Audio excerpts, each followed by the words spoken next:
Hello and welcome to And the Runner-Up Is.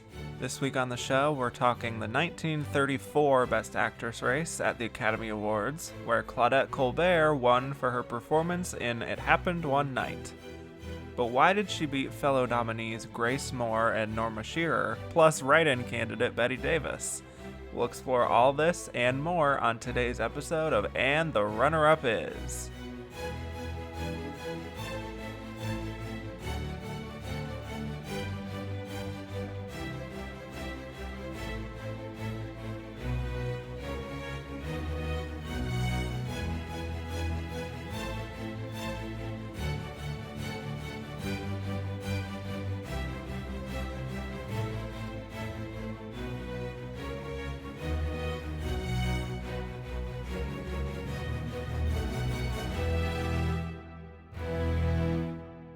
Hello and welcome back to And the Runner-Up Is. I'm your host, Kevin Jacobson, here to talk about the 7th year of Best Actress at the Oscars, which covered the films of 1934. We'll be discussing why Claudette Colbert won, why the losers lost, and who we think was the runner-up of this Best Actress race.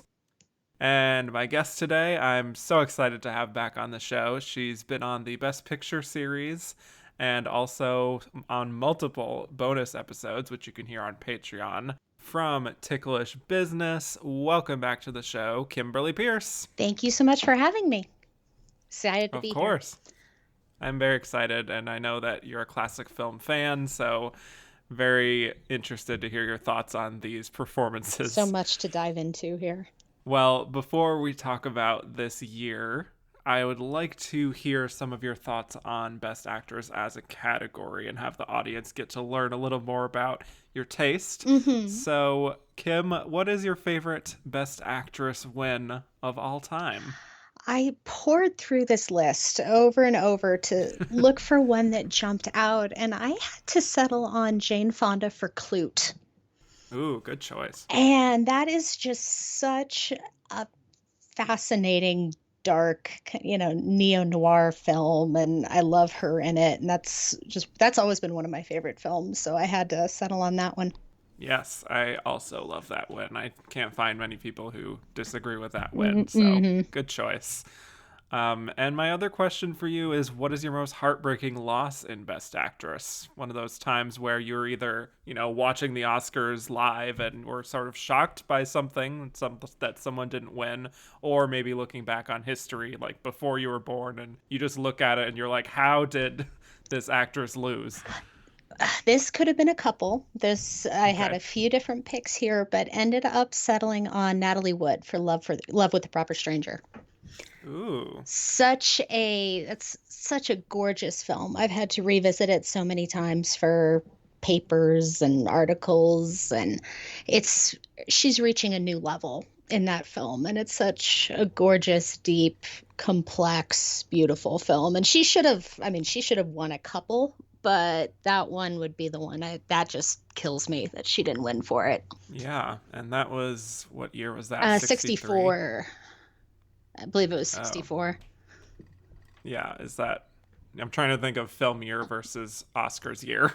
Yeah. Because that's always film year of 63, the Oscars of 64. Gotcha. Yes, that was an interesting lineup because also Patricia Neal and HUD is kind of a supporting performance. So kind of an odd win there. But yeah, Natalie Wood unfortunately never won an Oscar. But I'm excited to get to her nominated performances later on. Those will be good. Those will be such good discussions. Indeed. All right, very good. Well, let's get into what we have to discuss today, which is the 7th Academy Awards.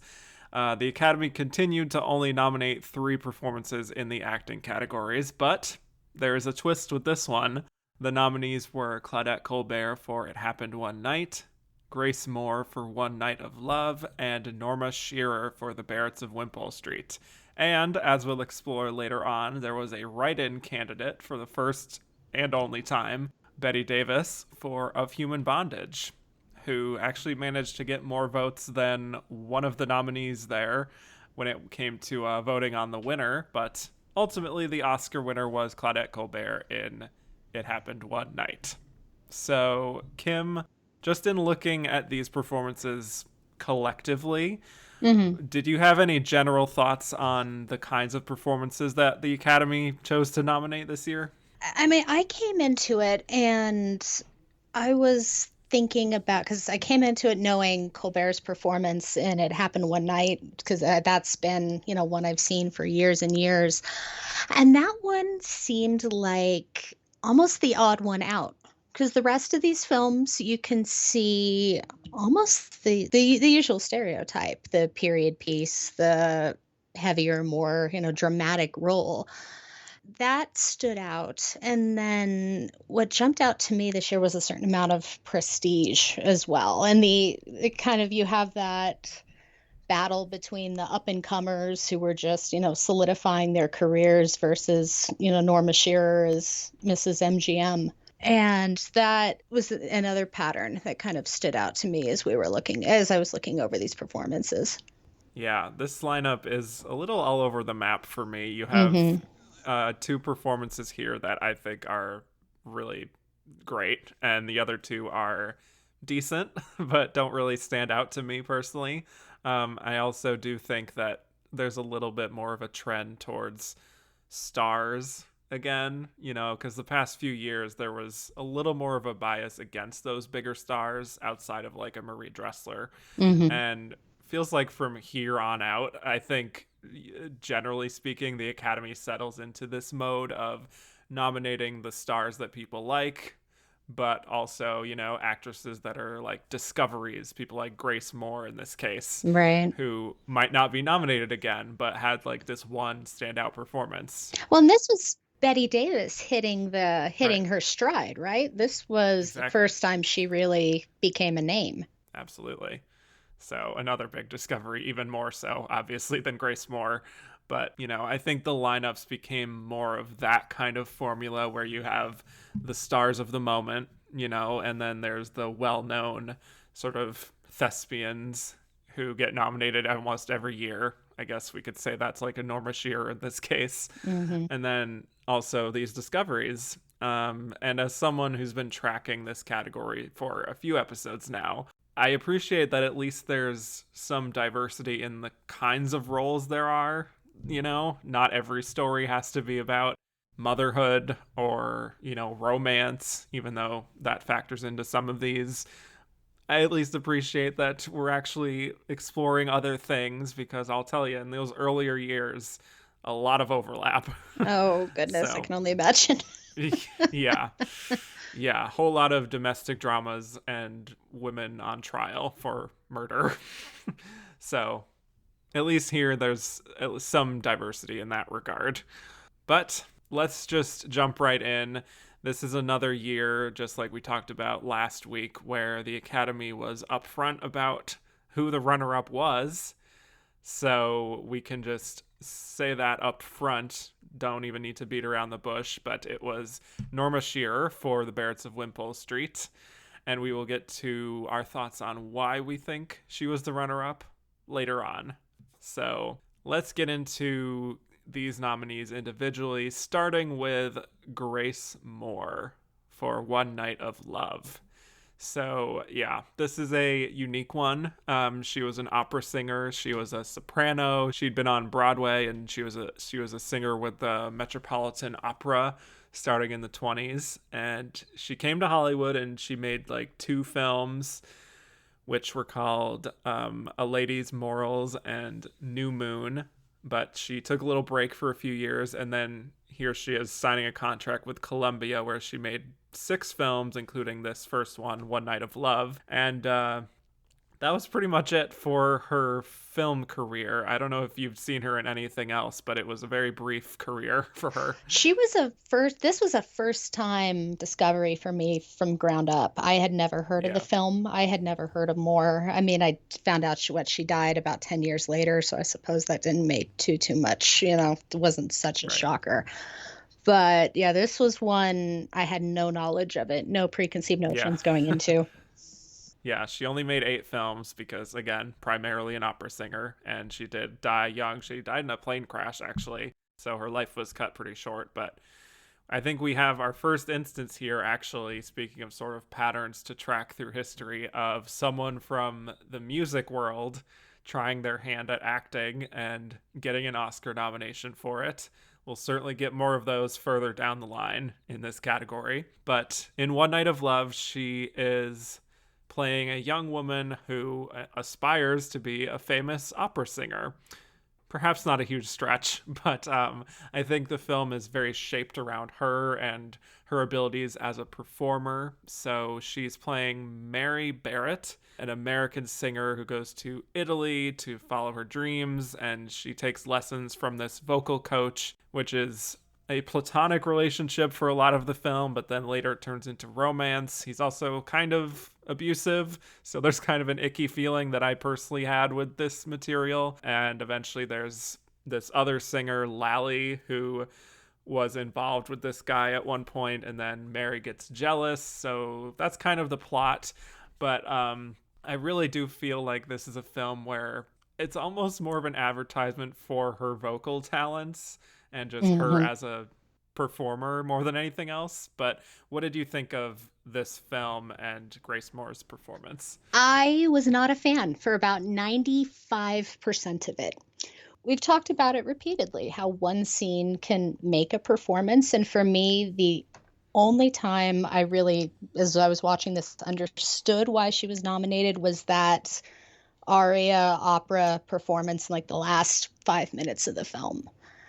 Watching that, I found myself completely and utterly captivated, and it was like, okay, so this is I couldn't look away with her in the midst of this powerful, dramatic, sweeping opera.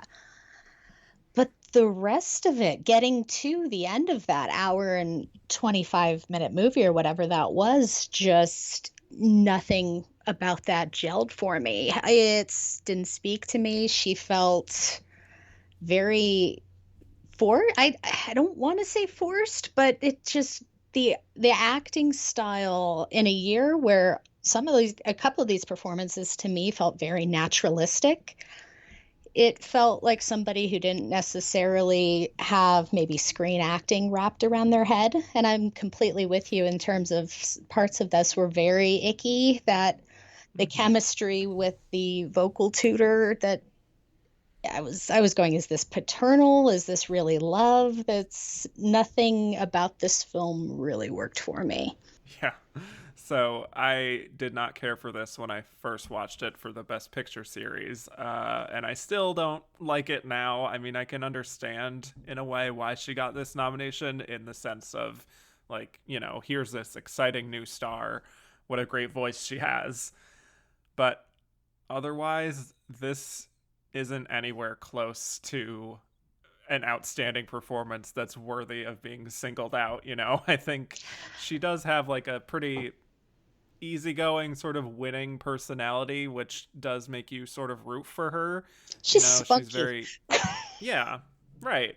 Yeah, she's warm, and she's set up as this very talented young woman who's, finally getting the chance to follow her dreams. I think it's a very familiar kind of narrative that makes it easy to be invested in following her and seeing her succeed. But the film itself is just so paper thin in its plot. Like, there's so many musical sequences that are, again, great showcases for her voice, but they go on for like 4 or 5 minutes each. Hmm. And then ultimately that adds up in a film that's only like 80 or so minutes.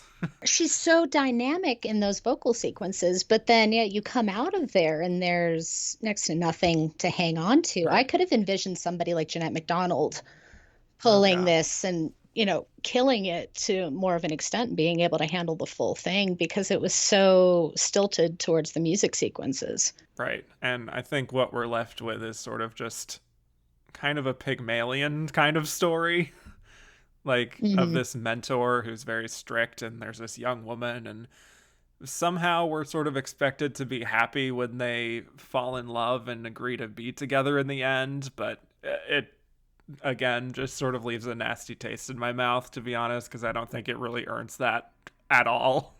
I was about 75% of the way through. I was just rooting for her to run off with the Right. nameless, the romantic lead whose name is escaping me, because it's like, well, you clearly don't love opera anyway, and do you really want to be hanging out with this guy who judges you for eating?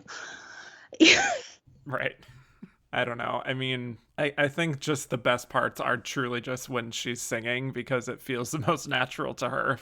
I know that's just a simple thing to say when it comes to trying to find a positive in this performance, but the performance scenes are truly probably the highlight to watch here. And I can understand why, like an audience I was reading, a more mainstream audience would become interested in opera from a film like this. But It's outside of that, it's nothing, it's a great showcase for the opera. I know those Right. were sequences that I think those were arias or something that I've heard before.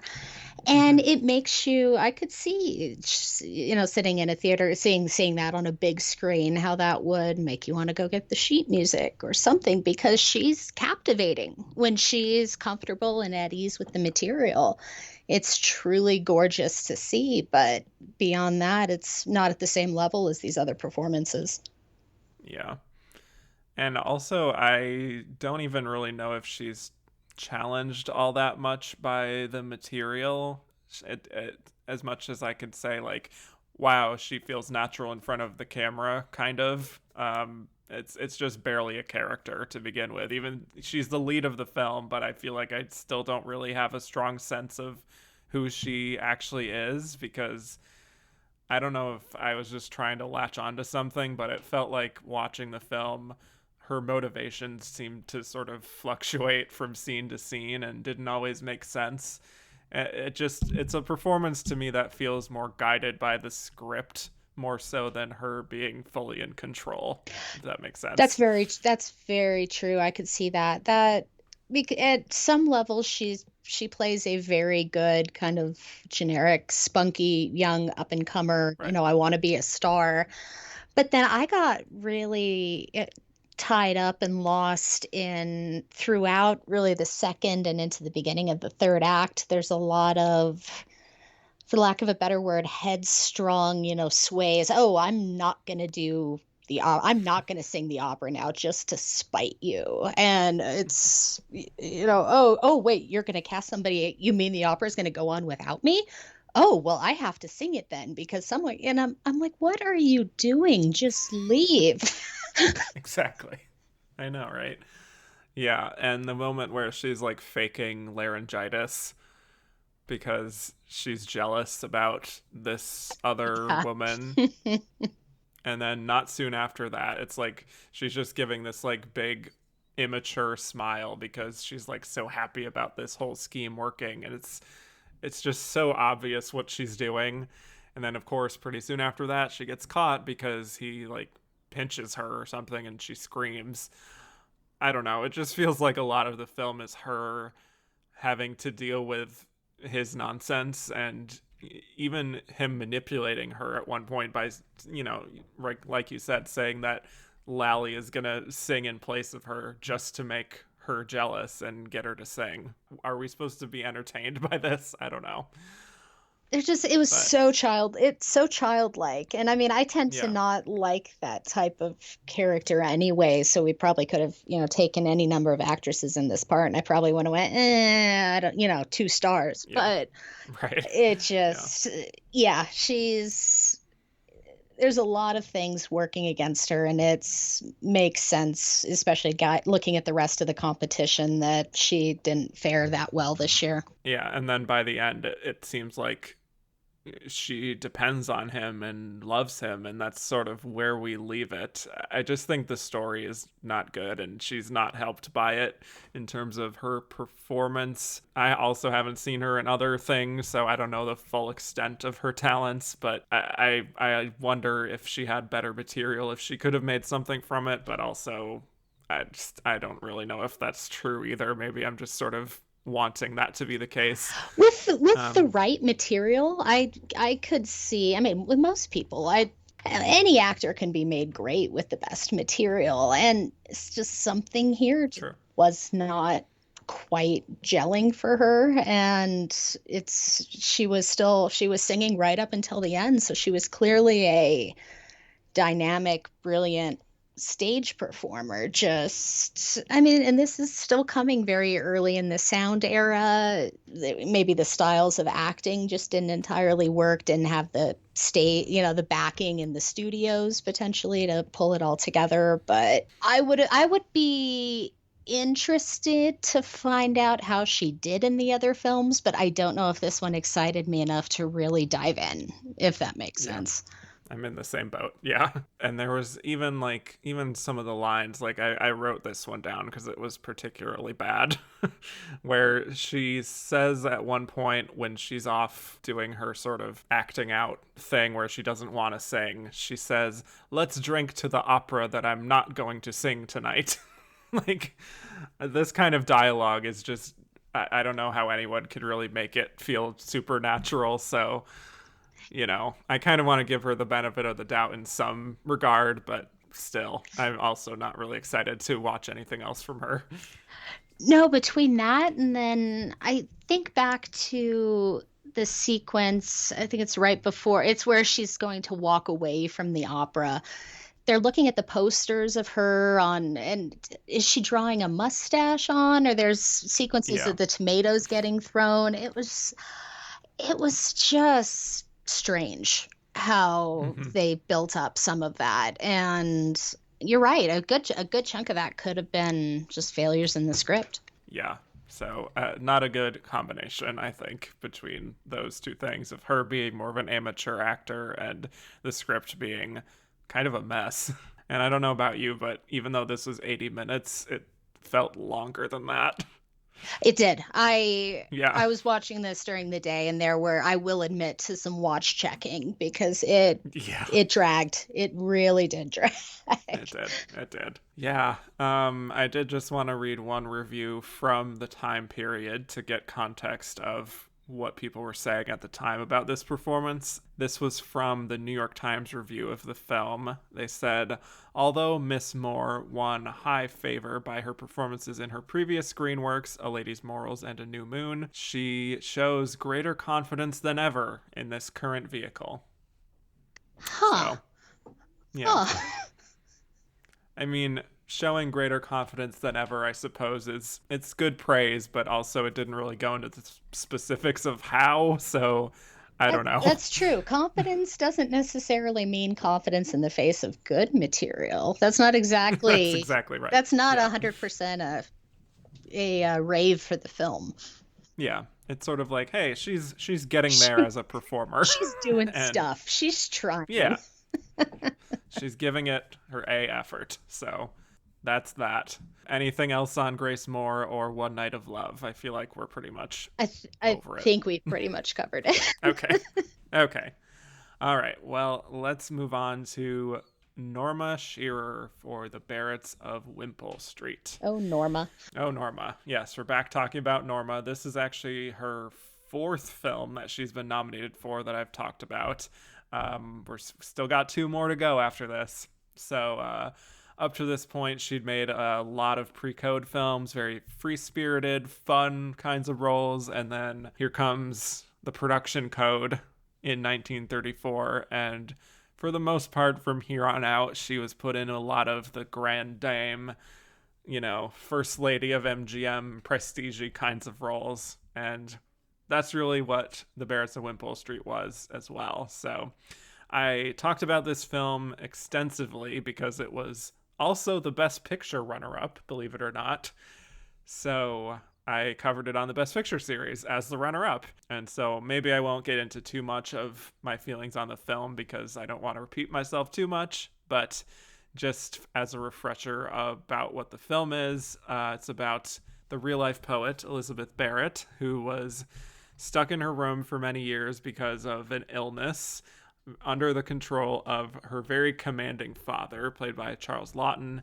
And Elizabeth also has several siblings, and she ends up striking up a correspondence with a fellow poet, Robert Browning.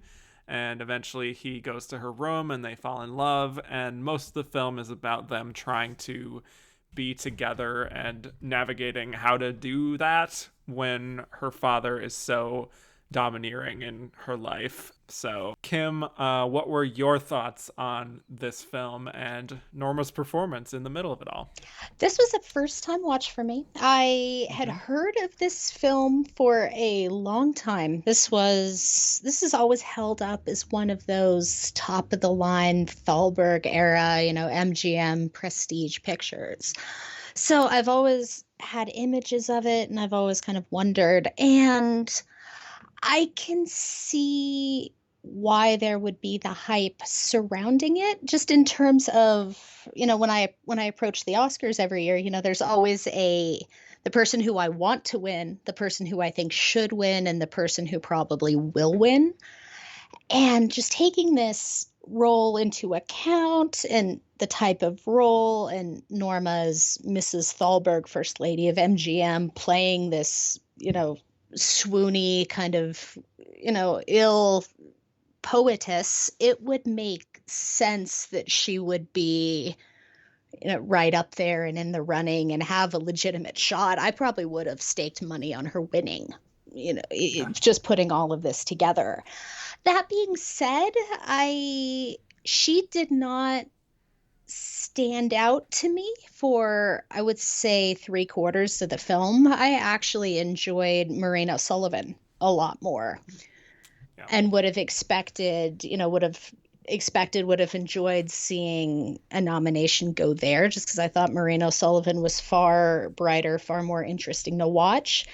Shearer she was good. She was fine. She was completely serviceable in this part, but for so much of it, there just wasn't another level for me. Once you start seeing her father show his true colors, which got a little real and a little uncomfortable for me towards the end of the film, as I started kind of reading and or as I started contextualizing what I figured was probably being said without being said, Yeah. then it made more sense. It was like, okay, I see this. I see there's power there. There's some interesting layers, but it seemed far too polished and far too prestige for me for most of it. She seemed like she was there because she was supposed to be there. Yeah, very good point. What makes this discussion tough for me is that I think this is a very interesting film for a number of reasons. And Hmm. if I'm being honest, I don't necessarily include Norma Shearer among the more interesting things. I would agree. Yeah. Like, this is not a bad performance by any means, but when I look at the layers and the darkness of what Charles Laughton is doing, and Margaret O'Sullivan, like you said, playing her sister, I think she's really modulating that performance really well. Same with Una O'Connor, even, I think, is Hmm. fun in this. But when it comes to Norma Shearer, she's good. I mean, I do really enjoy her screen presence, and she does get to add some subtleties to her performance style that she didn't really have before. So I like that. Feels like she's improving as an actress compared to some of the other performances I've talked about. But I also feel like I'm missing a lot of the personality that she showed with those Agreed. pre-code films. Yeah, some of that is obviously fault of the production code, and you could say, well, no, this is a character who's physically weak and she's drained all the time. She can't really go too active with the role, or it would just ring false. But I also just feel like there's a little bit of a inauthentic feeling to her in this role, where she seems a little too put together and a little too like Exactly. Yeah. soft glamour lighting on her. It doesn't ring like she's ill for me for so much of it. It didn't, you Right. keep hearing that she's sick. It's like she's on the verge of death. She doesn't think she's going to live through the summer, but you don't see that necessarily on camera until one scene where she gets up and tries to walk to the window. A lot of it, when Mm, she's just reclining on her chaise lounge, it's Marie Antoinette. It's the queen of the MGM lot just being pampered. right. It's just like this is how Norma Shearer would look in her mansion. Exactly. Yeah, she isn't really She's in stretching her too much. boudoir. Right. They just brought cameras in and filmed her. But yeah, I really don't think she's showing the effect of all of those years of being secluded, and how that's really affected her. Like you said, there's a lot of talk about her illness and how she's been affected, but I'm not really seeing that as much. I mean, you do sense the fear on her part, at least when Hmm. it comes to like her father, and just she seems very tense.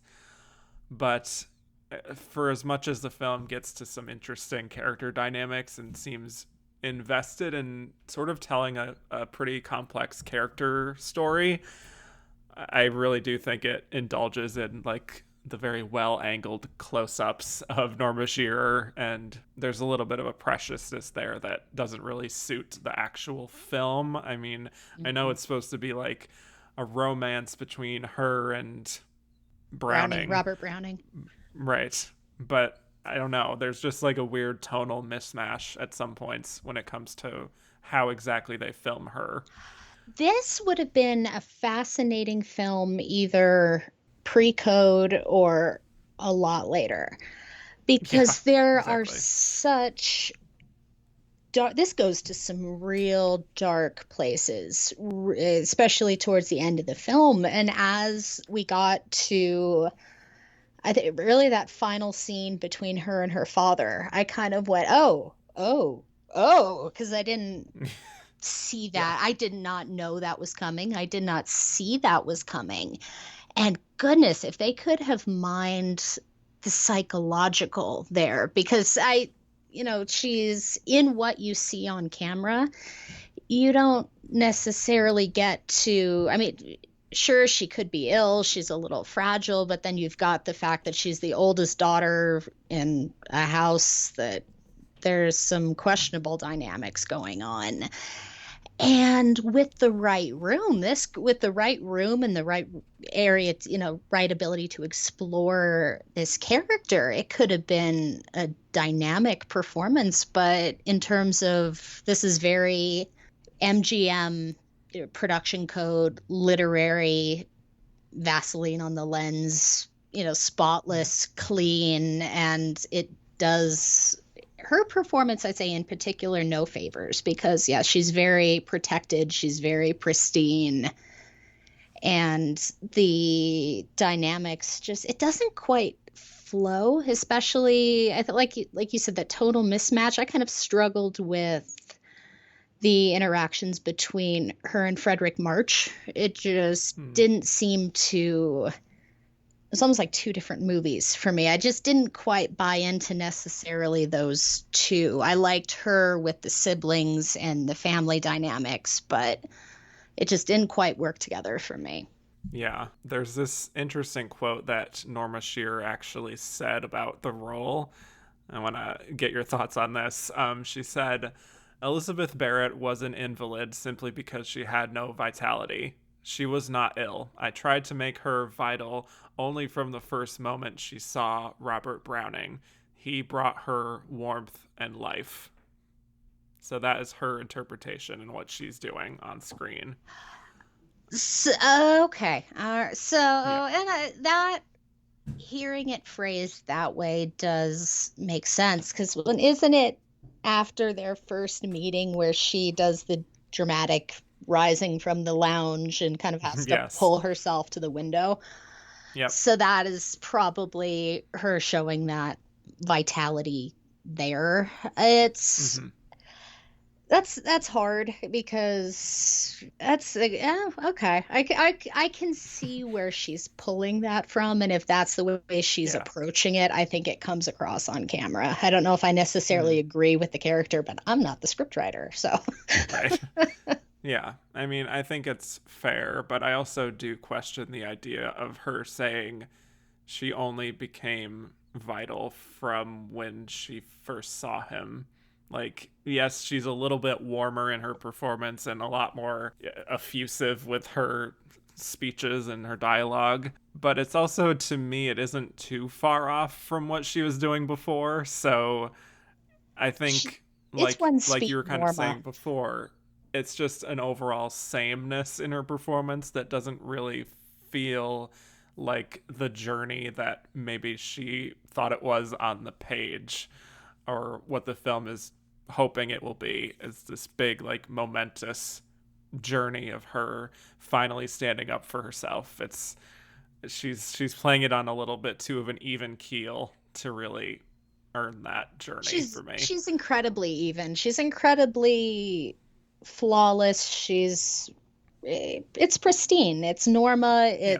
Yeah. It's completely even keeled.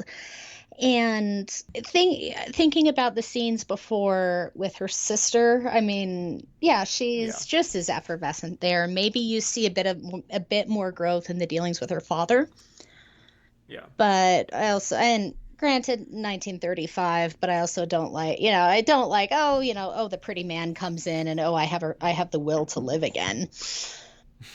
Yeah, there is that. it's, Yeah. it's like, oh, Mm-hmm. sweetie, oh. Don't love that. But where I do think she does end up excelling is in how she plays off of other actors. And I sort of agree with you, not so much Frederick March, but I think her scenes with Charles Laughton, who, by the way, it turns out was actually only 3 years older than him, or than her in real life, That's what I wondered. Yeah. which is interesting. But that almost adds to like the weirdness of the dynamic between father and daughter here. I should mention, I didn't even bring this up, but this is yet another Norma Shearer film where she is the daughter of this wealthy family and she has daddy issues. And it's just more of this like strange typecast that she was put in that, like, I don't know, it's just that's how Hollywood felt that she was best suited for many years, because there was this and a Free Soul. hmm she was married to the head of the studio. There are power Yeah, dynamics there, and yeah, yeah, that's true. Hmm. pigeonholing her essentially. Yeah. She's one that I know I've had a lot of interesting conversations with, with other people about, in Mm-hmm. terms of her career and Irving Thalberg, how much he helped, how much he hurt. Could she have, shown Mm-hmm. more if she, how much has her reputation been hurt simply by the fact that she was married to him? And, what did that do to her as an actress? It's kind of an interesting question. Yeah. And I've been trying as much as I can to sort of separate myself from going too much down the road of like what Joan Crawford would say, just how like she's only getting these roles because she's sleeping with the boss. Yeah, Like I'm trying to zero in on her skills as an actress, exactly. and I sort of find myself almost trying to come to her defense because of it does feel like there is a not small group of people who have certain feelings about Norma Shearer that I think she's better than what that reputation has given her. So I don't know. Agreed.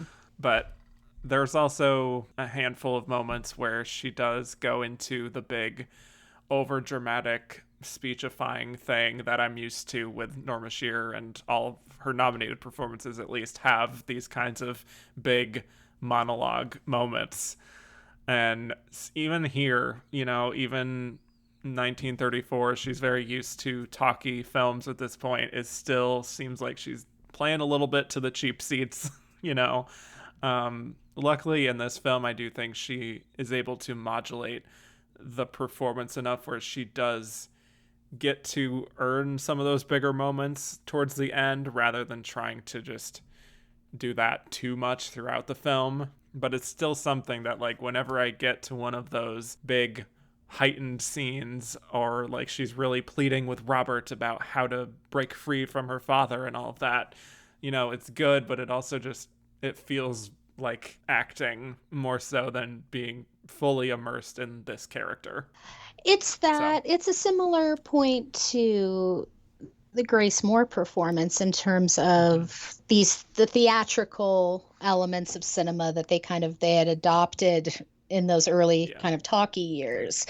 And MGM did a lot of that in terms of those big kind of flashy, more stage performances rather than, before they could really wrap their head around cinema and talking cinema, and sync sound in cinema. And there are, yeah, the moment when you speak of those big showy pieces, that's kind of the moment I think of as her kind of pulling herself to the window. That Right. kind of drawn out, overwrought kind of, she's figuring out ways to pull just so she can grab onto the window to kind of watch him leave. Hmm. And watching that, and I suppose, yeah, through a few scenes, especially with Browning throughout the film, where it's just, I preferred the more quiet moments. I liked the moments with Yeah. all her siblings. Me too. And then Those they're like singing songs around the Exactly. piano. Those Yeah. with all the brothers and the sister, and Right. these feel so natural and gorgeous, and this is the dynamic of those characters. But when they shift away from that house, they seem to kind of lose that to dive into other elements that just don't quite work as well. Yeah, agreed. I also do like when she's with Una O'Connor. I love all their little Mhm. schemes together. That's fun. Those are Yeah. incredibly cute. Yeah. But just in reading more about the film, apparently William Randolph Hearst, that old sweetie, Uh, um, he wanted Marion Davies for this role. doesn't But surprise me at all. yeah, but she was like, I literally have no interest in this role whatsoever, and she fully allowed Norma to have the role. But also, he was so furious about this that he had his papers not even review this film or even to mention Norma Shearer in his papers for several years. Take So, that. yeah. Even though, again, Marion was like, I don't want this. But he was spiteful. He wanted her to be that. He wanted her to be Norma. He wanted that dramatic role Yeah, for her, and Marion was incredibly smart in knowing what she could do. exactly. This review from the Time is from the New York Times. It says Miss Shearer's Elizabeth is a brave and touching piece of acting, and she is successful in creating the illusion of a highly sensitive and delicate woman who beats her luminous wings in vain against the chains which bind her. Very good sentence. Delicate, luminous. That these are Sure. all those Norma words, and Yeah. a review like that and a movie like that makes perfect sense to me. Yeah. Pretty much. I think in general, the feeling was that this is a good performance from her, but I don't know if there was a sense that this is her personal best, which I don't know, which is interesting that she is getting this nomination for it. Like I said, it almost seems to me like just the right combination of the role with the right amount of prestige, Yeah, and maybe other factors, other performances which, she right. just could have squeaked on in. We'll get to more on how she may have come close to this win a little later on. But let's get to a very unique situation here, which is Bette Davis for Of Human Bondage. First of all, just like last time when we did our big introduction into Katharine Hepburn, we are here at our first Bette Davis performance. And Kim, you're here to witness the Yes. beginning of our Bette Davis talk, which will be many, many episodes long, all the way to the 60s. So I'm excited about that. Do you have any thoughts on her as a performer overall before we get into this performance? I've had to grow into Bette Davis, to be Hmm. perfectly honest. She was a performer in my younger years that I had preconceived notions about, and probably coming from, parents and such, I just didn't she didn't strike me as someone who I would necessarily strange. I don't know. But I started over the last 2 or 3 years, watching things like The Letter and now Voyager, and I will never make that mistake again. She is such a fascinating, layered. She has such courage as a performer, and it's really something that you don't see in so many of the other actresses at that time. I mean, you have that very strong kind of 1930s core group, the Crawfords and Katharine Hepburns and the Myrna Loys. But she's so endemic to that period of just the challenges that she's willing to take, the characters that she's willing to take on. And that I could see, even, I mean, looking in her her filmography, how this was so much earlier, but you can see that in her even so young. It's fascinating to watch her growth, and she's one of the greatest, I would say, that Hollywood's had. I truly have grown to respect, love, and enjoy her work. That's interesting. I love that journey for you. And I also love Bette Davis. She's exactly my kind of performer, unafraid of going to real dark places and, seeming unlikable to the audience, unafraid to do that. Totally raw and just really digging into these characters. And, it's really no surprise that she had such a huge impact on film acting, on Mm-hmm. just the complexity of a woman protagonist on film. She's just a huge favorite of mine, and this is a film that really made her a star. She'd been in a few things before this, but hadn't really made a name for herself. But John Cromwell, the director of Human Bondage, saw her in a femme fatale role in The Cabin in the Cotton, and was just entranced by her and knew that he wanted her for this part. This is a part that was turned down by Katharine Hepburn and Irene Dunne and Anne Harding, these actresses who had received Oscar nominations and wins. And the thinking there was that, it was just too unlikable of a role, that these actresses or producers just felt like, we don't want to risk performing in a role like this. And that's what Jack Warner especially said, and he really put up a fight to not have Bette Davis play this role, but she really pursued it and she won.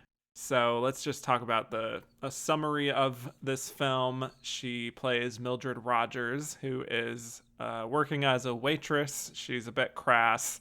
She has a Cockney accent, and it's more about the Leslie Howard character in this case, who is this guy who doesn't really know what he wants. He wants to pursue art. He also wants to be a doctor, and ultimately he meets this woman, Mildred, and is just really taken with her, even though she can be kind of crass and sort of frank with him, and he's just entranced. And he becomes so entranced that he fails his medical exam, and he proposes to her, but she gets married to another guy, and then they have a baby, and that other guy leaves her, so she comes back to Leslie Howard, and he wants to marry her and take care of them, but she just doesn't want to be a mother. And once again, she goes off and finds another guy to be with, and then she comes back again, sort of begging for forgiveness, really, but they end up fighting, and eventually she gets tuberculosis and suffers a tragic fate. So All the that is of melodrama. Human Bondage. Yeah, it's a whole lot of movie. This is a big performance also, and this is I'd say, a very different kind of performance than the ones we've been talking about. So what do you think of this film and Bette Davis here? I was amazed how much I jumped into this right away. I mean, I have always liked Leslie Howard, so, having him as the entry point there was totally fine and, made it worthwhile for me. But gosh, Davis's performance in this, she's the perfect casting choice for this role. She manages to tap into the real layers in the Mildred character, because she's this working woman. You can tell she's been, this poor thing, she's probably been through the ringer, which leads to some of the behaviors you see, but she's crass and she's unlikable. But you can, there's some moments there where you can just see where the Leslie Howard character is, what he's seeing, what he's sympathizing with. And it's Davis bringing that quiet complexity that she has. And this was, I mean, I forget if we'll go into this later, but this was definitely my favorite performance of this group Hmm. because everything about this film just worked for me. And I know I found myself completely compelled, despite the fact that she's very unlikable and she's the villain, but God, she comes at it with both barrels and does everything she can with it. And I thought it was a perfect performance from her. Yeah, I think this is a great performance. I think she is such a firestorm here that almost kind of overshadows the rest of the film for me, which personally I think is decent, not great, but she is what makes the film worth watching for me. Hmm. So obviously, I've been going in order with watching these Best Actress nominees, and I've seen a lot of different kinds of this fallen woman type of character.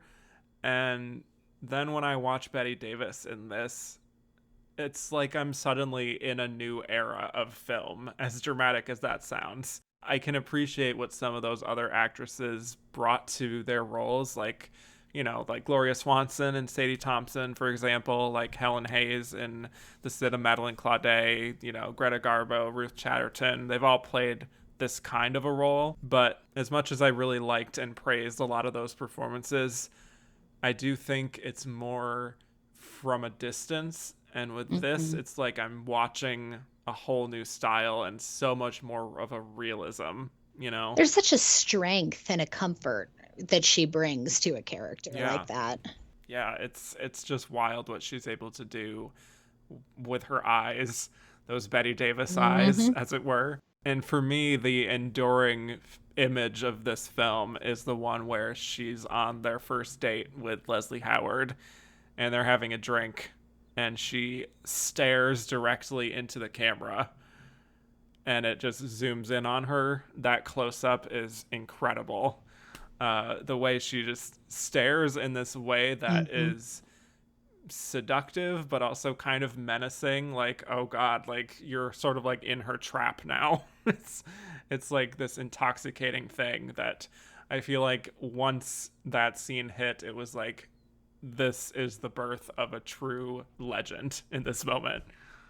Agreed. I think that is so visible. And I think that's why, I mean, watching this, I could see completely why this performance would come out of left field and make the impact that it did because she is just so raw and vital in a film, which, if you have the wrong actress, especially in that part, that could go Mm-hmm. south so fast. I mean, the Leslie Howard character, he's his typical dandy. I mean, you could replace him with most, another actor, and it probably would not change all that much.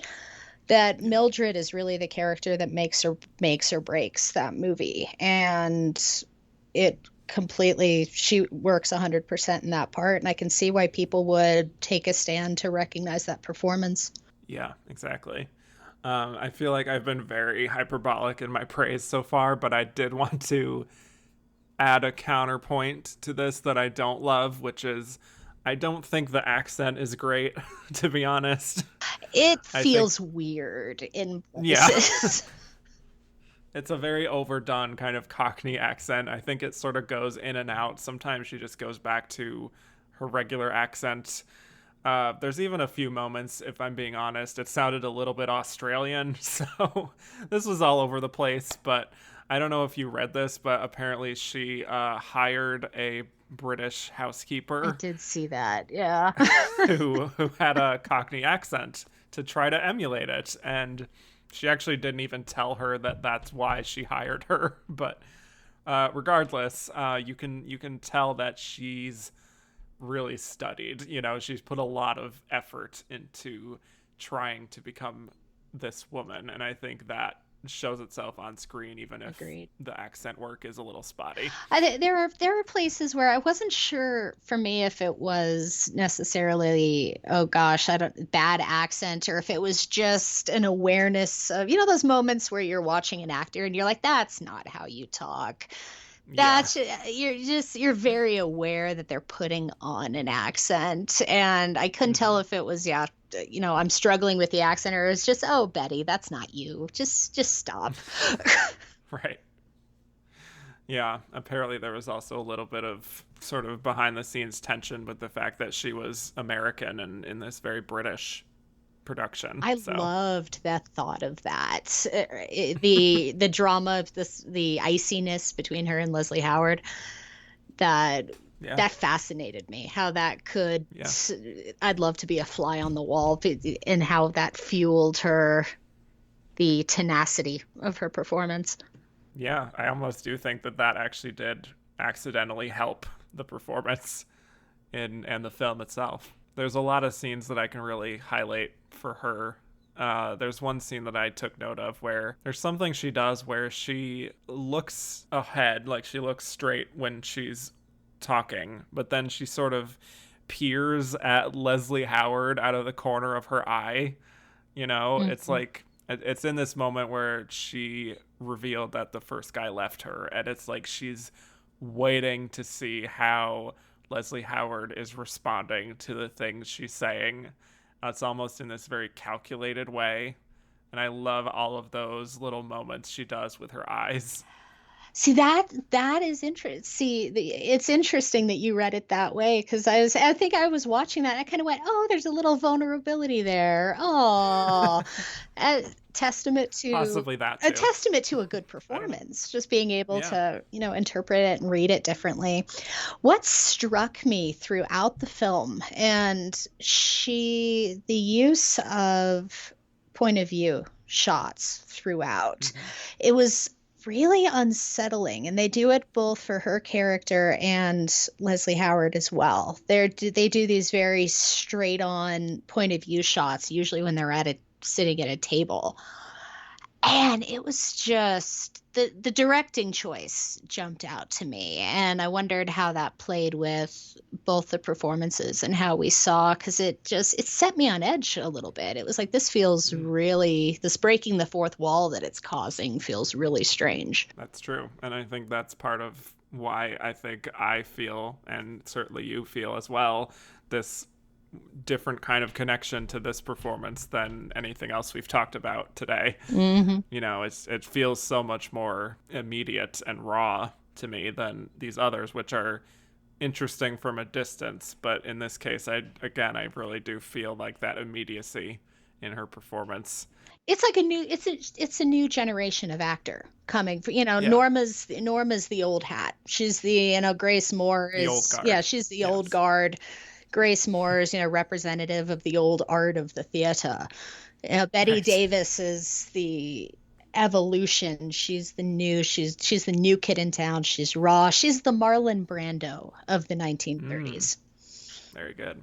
Yes, I think that's exactly right. I mean, I'm trying to picture these other actresses that were in consideration in this role. I mean, Katharine Hepburn, like that would be an interesting interpretation of this material. Like she does have a commanding presence. I don't know if she could make this work, but That's like, hard. yeah, I want to see it, but I don't know if I see it. right, exactly. And like, Irene Dunn or Anne Harding, like I can sort of imagine how they would play this kind of role, but again, it feels like it would be more of those earlier types of performances that I Hmm. have encountered already, which are decent and I think sympathetic. I think that's actually something that they might have brought to this role more than Bette Davis does, which I feel like a lot of actresses might have tried to make this kind of a character more sympathetic in their performance just because they don't want to lose the Need the audience, you likability. know?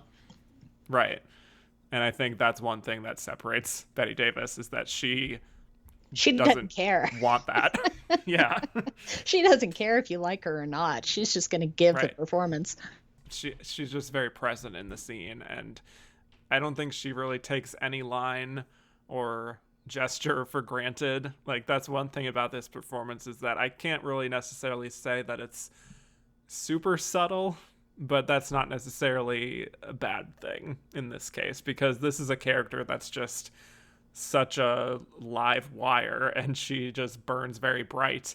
So there's always going to be a little bit of that energy in how she operates as a person in the world. And I just like that she's so willing to go there as a performer. And also, she does, I will say, she does take note of the subtleties in it, and especially at this time when the talkies had only been implemented like a few years prior to this. Mm-hmm. And I think you're already seeing a real evolution, like you said. So Completely. And we should talk about the big blow up scene, which, if anyone has seen the film, they know what I'm saying, where he rejects her advances. It's just towards the end of the film, and she just lashes out and is fully unhinged. She's cutting up his artwork and ripping the pages out of his books and burning the money that his uncle sent him for medical school. And it's her biggest moment, certainly her most villainous kind of moment in the film. And there's not a lot of ambiguity in that, but even when she's going around just destroying this place, there's also a way that she's playing it where it's almost like she's kind of amused with herself, and it's like she feels she's justified in her mind that she should be doing this, but it's not really in like a cartoonish, like mustache twirling sort of way. You know what I mean? She sells it in terms of the confidence and the ability that she brings to sell a character like that. Because no, I completely agree. She's comfortable in working in those more ambiguous characters where she's comfortable being the villain. And there's such a confidence that she's in the right. And I don't know if it's just if she just was completely in touch with that character, just how deep she dove. I'm not very familiar with Davis personally, kind of her approach to acting. And it's moments like that where I wonder if, how other actresses would have necessarily been able to handle a part like that, because there is such an ability that Davis brings to do that, to be able to behave to be so unhinged, like you said, and just is completely at ease and completely comfortable. Yeah, it's pretty remarkable. And even the reviews at the time were very effusive in their praise of this performance. From the New York Times, they said that she was enormously effective, and that at the first showing yesterday of this picture, the audience was so wrought up over the conduct of this vixen that when Carey finally expresses his contempt for Mildred's behavior, applause was heard from all sides. So I think this was a very interactive kind of film for a lot of people. This is a film that brought out a lot of emotion in the audience, which I could see that is more than you can say probably for these other films in general. I can see how a film like that would definitely cause cheers and get her. Yeah. True. Which, I mean, I'm not saying that like she's a great person, but who knows how much of that is a little bit of misogyny. Well, yeah. Just in terms of, the men in the audience being like, oh. But anyway. Ladies be crazy. Exactly. Life magazine actually said that this was the best performance ever recorded on screen by a U.S. actress. That's high praise. So, yeah. Which, again, was only up to 1934 that they're saying this. This is not looking back on it, but still, a game changer in many ways. And that pretty much leads into what we will talk about in terms of her being a write-in candidate for this performance. Before we talk about that, we can talk about the winner, unless you have any other thoughts on Bette Davis. We could. I think I've covered my awe of this performance. We could definitely jump to Colbert. All right, let's talk about it. Our winner here, Claudette Colbert. She came from theater. She was well known for her versatility and for her kind of musical sensibility. And she starred in a lot of films in the early 30s. She had already made an impression with the Academy with The Smiling Lieutenant, which was nominated for Best Picture a few years prior to this. She was in a film called The Sign of the Cross, which was a big hit. And then when It Happened One Night comes around, she is not entirely thrilled with the film or wanting to be in it. Because, first of all, she had worked with Frank Capra earlier, and the film that they made was a failure, and she said she never wanted to work with him again. But then she only agreed to this because they agreed to double her salary and only film it for 4 weeks because she had planned a vacation after that.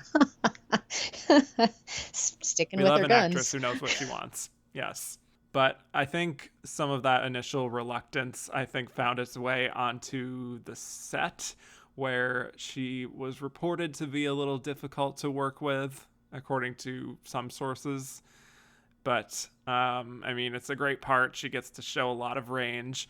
For those who don't know, haven't seen it, please watch it. But she plays an heiress who decides to run away from home after she elopes with a guy. But on her path to finding him again, she stumbles upon a reporter played by Clark Gable who agrees to help her if she'll also give him an exclusive on her story. And naturally, along the way, they end up falling in love. So, Kim, obviously, this is a huge film of this era. It's one of only 3 films to win the top 5 Oscars for picture, director, actor, actress, and screenplay. I'm sure this is a favorite of yours. It's such a cute film. I mean, Yeah. and I will admit, I have kind of a love-hate relationship with Frank Capra. He and I either get along really well or we really don't. And I was rewatched. It had been a while since I had rewatched this one, and I found myself immediately pulled in with just how fun and lighthearted and very. I keep using. I used the term earlier, but just feels very natural. Kind of the performances here, and we've talked about especially the first two feeling very theatrical and feeling very showy. This is kind of on the other end of that spectrum where you can see cinema starting to evolve, and you can kind of see where we're stepping away from that uncomfortable kind of early talkies theatrical feel. And Colbert is so it's funny that you mentioned that she was going to reportedly, potentially a little quote unquote difficult during it, because it kind of it shows to me it works with the character. So who knows, what she was tapping into. But she, like Davis, she kind of finds some real comfort in a character that could misfire if it's cast wrong. And she has such a fun chemistry with Gable that just sells that whole movie. And it's iconic from beginning to end. I mean, I'm sure even if you haven't seen this film, you can think of certain sequences, and it's effervescent. And watching it, it made sense kind of immediately why this film would kind of run away with it all, kind of a next to the other 3 here. Yeah, I love It Happened One Night. I remember saying this on the Best Picture series. It's nice to have a film that is just a well-written romantic comedy winning Best Picture. Exactly. Which doesn't really happen much through Oscar history. I mean, it's interesting reading reviews of the time. Like, there's one from Variety which mentions that it didn't have a particularly strong plot, where I think what's great about it is how simple the plot is, but it also does make a few subtle points. I have the Criterion Blu-ray, and I was reading the essay in it that was written by Farron Nemi, and she brought up a good point about how the film does have some subtle commentary in it about, living in the Great Depression. Like, there's this woman who faints from hunger on the train, or, the conditions of these auto camps, or just, the class divide. I mean, Ellie starts the film by tossing out an entire steak dinner, and, this film comes out in the middle of the Great Depression, and, the point she makes is that other films that try to have a social commentary like that sometimes can end up pretty boring and that you don't really want to watch them again, or they're just too didactic. Hmm. Whereas a film like this isn't necessarily setting out to teach you things about the world, but it still has this really subtle commentary that is also in the package of a film that is very appealing and fun to watch. And there's also a commentary on, male female relationships and watching that emerge. I love the fact that they both really get to be in on a joke. Like one can sort of humiliate the other, and then in the next scene, that person humiliates them back, sort of thing. So it's very equal in that way and sort of progressive, which is refreshing. I was really struck by the social commentary elements brought into that because that was something I actually had not remembered since my last rewatch because it had been, like I said, a number of years. And it slid in there so naturally. And so you just feel completely immersed in that environment. And it never once, the danger there is a film feeling, quote unquote, preachy. And it never, to me, reaches that level. You're in with these characters, seeing what they see, and Capra's able to completely pull all of that across. And specifically seeing it through the Claudette Colbert's character's eyes, it sends you a message and it tells you exactly, it pulls no punches. I thought that bus scene hit particularly hard. And that the scene immediately following where they have to give up their food for their money to the young boy because they feel so bad, and it's crosses. They handle the comedy so easily and the drama that you don't necessarily get bogged down in any of it. It's really kind of masterfully crafted from beginning to end. Yeah, and I think the chemistry that they have is just the kind of dynamic that most romantic comedies are really striving for, and it's such a template for a lot of the great ones, and not so great ones that would come out later, where it's like, here's the lovable rogue and the rich kind of sheltered woman, and they go off on an adventure together, and they're not from the same social class, but then they fall in love because they have like a fun banter. That sort of became a standard for romantic comedies to this day. The chemistry sells it completely. And that's, you can see how this was really at the forefront of that because, Mm-hmm. I mean, how many examples of something similar can we think about before this? This was it coming off the ground, and Gable's Gable. Gable has a very specific star persona and she matches that persona and matches that chemistry head on.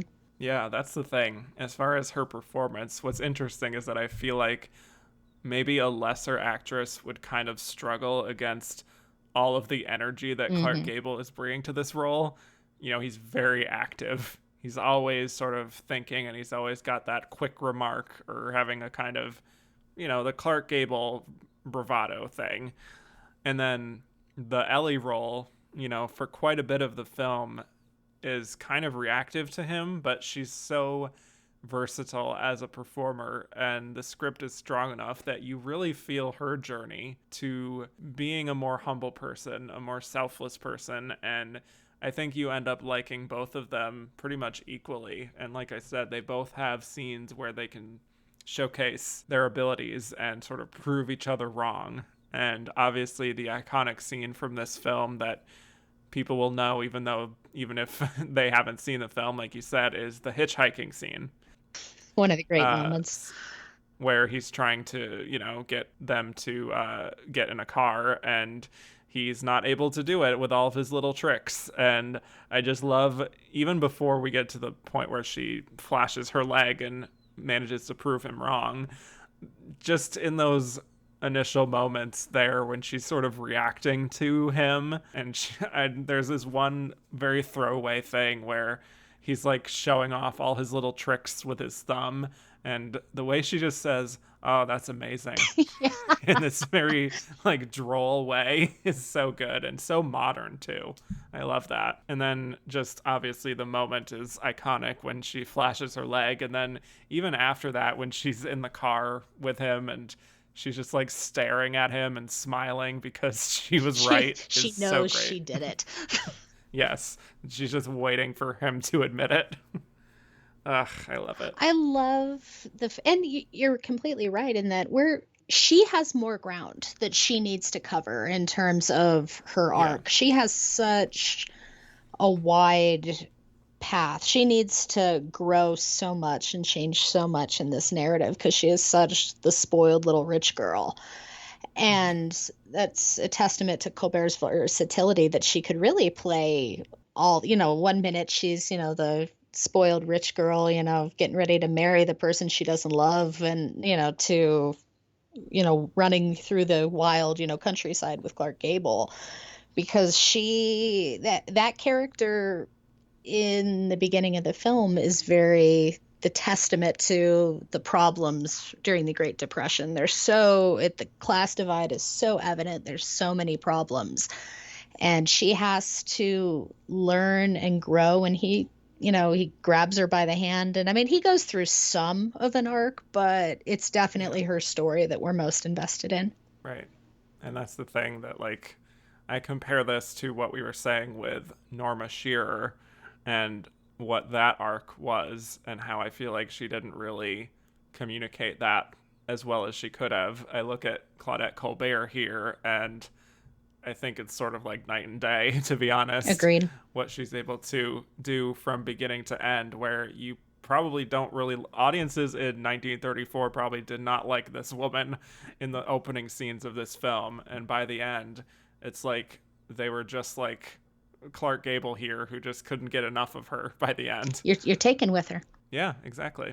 Yeah, so going back to her not really wanting to be in the film that much or only wanting to be in it for 4 weeks, I was also watching on the Criterion Blu-ray, there's a conversation with Molly Haskell, and she actually mentions that, her kind of casual approach to the material actually added a casualness in the performance in the sense that it doesn't really feel like she overthought this performance ahead of time, and that almost gave it more of a rawness and kind of a charming feeling rather than someone who's really overdoing the whole spoiled princess aspect of the character. And I think that's really what I keyed into, is that she feels like more of a modern woman here. That is a fascinating reading. I wouldn't have even necessarily gone there, but one of my initial thoughts is diving back into this was just how, like you said, how modern it felt, how it's a very easygoing, it's a very naturalistic feeling performance. And that's really an interesting thought, that it was just the casual, if it was just her coming at it from a different mindset, because it definitely shows in the performance that there's she's more at ease with the subject matter, and it feels further ahead, feels more modern than something especially like Easy to Love, which to me felt very dated, or One Night in Love. I'm spacing out the title. One Night of One Love. Night of Yes. Love. There we go. There's too many nights and love and things, but yeah, there's so many scenes I can single out here. We'd be here all day, but obviously, like the scene where they're pretending to be a married couple in the hotel room to avoid being caught is really fun. Mm-hmm. And just even like in the scene, that's another famous scene where Clark Gable is undressing and he doesn't have an undershirt. I love that moment. And suddenly it's like bare, and she's sort of like looking him up and down a little bit. Just, in those little moments, I think is where she really shines. She does a lot in that scene. There's a little bit of gazing going on, and it's always nice to see that. Just, you got to visually enjoy Clark Gable. I mean, he's right there. Exactly. Yeah. Uh, yeah, and then even sort of like speaking to the versatility, the more emotional dramatic moments I think she does very well too, where the two of them are sort of connecting at night and he's just sort of confessing what he wants to do in terms of like his perfect date of bringing a woman to an island, and she's just sort of listening to him. Also moments like when they're out in the wild and she is vulnerable in that moment. It's just a performance that gives her so much to do, and I don't think she really hits a false note. So I'm really happy with this win. Oh, she never hits a false note at all. That moment Yeah. in the forest really jumps to mind. That was a moment I'd forgotten Yeah. about.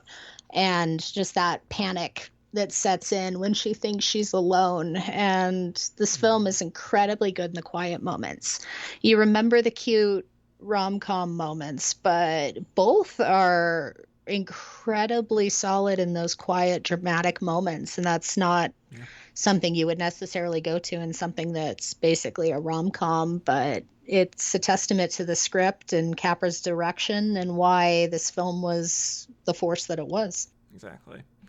And looking at reviews of the time, some of them weren't as like super high on singling her out. I mean, there wasn't any like negative press about her whatsoever, but even just in the New York Times review, the only real mention of her performance is just it says Miss Colbert gives an engaging and lively performance, which is yes, it's true, It's but I feel true. like there should be more.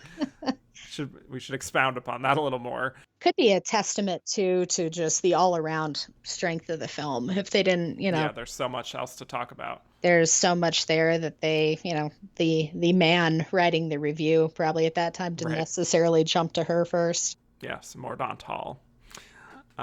So I think that naturally lets us get into the Oscar discussion here because one thing about this is that she didn't really even think that she would win. It's not really, again, it wasn't really written about like, oh, she's this obvious front runner necessarily. Like we get in a lot of modern races where it feels very much a foregone conclusion who's going to win. This was pretty up in the air, especially because that we have this other factor that we can talk about of we had the three initial nominated performances and then there was a huge outrage because Bette Davis was not included. And another thing to note about this year is that there had been some internal conflicts where the Academy was really taking the side of the producers more so than with actors and writers when it came to wages. And a lot of the members of the Screen Actors Guild just resigned in protest. So the actors branch of the Academy at this point was down to only 95 members, Wow. which I think does end up explaining a little bit of why we had such a discrepancy with, not nominating Bette Davis. Perhaps even the inclusion of someone like Grace Moore. I don't know. But, when a membership is lower rather than this huge academy that we know now, sometimes weird things happen. Looking at the Golden Globes, for example. So, Hmm.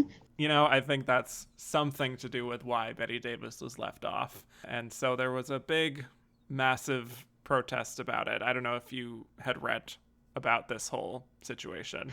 I did a little bit of digging, but I was not able to find too much. But Mm-hmm. it is a fascinating thought, even to just have the very nature of a write-in candidate, because that's something that, we don't, you don't think about, you don't see, you don't envision that it could have been possible. But I go back to what I said, that that's a testament to the strength and the kind of raw nature of that performance, that it would elicit enough of a response to cause something like that to happen. Exactly.